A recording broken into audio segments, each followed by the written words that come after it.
Hi friends, welcome to Bike is Paradise. Renault Duster. So ரெனால்ட்டில் பார்த்தீங்க அப்படின்னா நமக்கு கைகர் இருக்குது, குவிட் இருக்குது, எல்லாத்துக்குமே தெரியும்.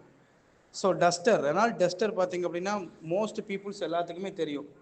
ஸோ இந்த மாடல் பார்த்தீங்க அப்படின்னா மோஸ்ட்லி எல்லாருமே வந்து ஓன் பண்ணக்கூடிய ஒரு ப்ரீமியம் செக்மெண்ட்டுன்னு சொல்லலாம்.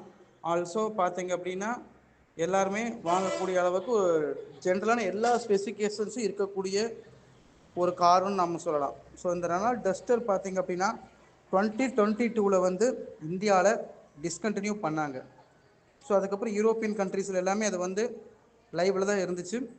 ஸோ இப்போது நியூ ரெனால்ட் டஸ்டர் பார்த்தீங்க அப்படின்னா 2026 ஜான் 26 வந்து லான்ச் பண்ண போகிறதா ரெனால்ட் சொல்லியிருக்காங்க. அஃபிஷியலாகவே அனௌன்ஸ் பண்ணிட்டாங்க. ஸோ அதுக்கான டீட்டெயில்ஸும் அவங்க வெப்சைட்டில் வந்து கொடுத்துருக்காங்க. ஸோ இந்த 2026 ரெனால்ட் டஸ்டர் பார்த்தீங்க அப்படின்னா கம்ப்ளீட்லி நியூ டிசைன் கொடுத்துருக்காங்க. ஆல்சோ பார்த்தீங்க அப்படின்னா டீசல் இன்ஜின் ஆப்ஷன் கொடுக்க போகிறாங்க, பெட்ரோல் இன்ஜின் ஆப்ஷன் கொடுக்க போகிறாங்க, சிஎன்ஜி வரக்கூடிய ஆப்ஷன்ஸும் அதிகமாக இருக்குது. So stay tune guys. Thank you.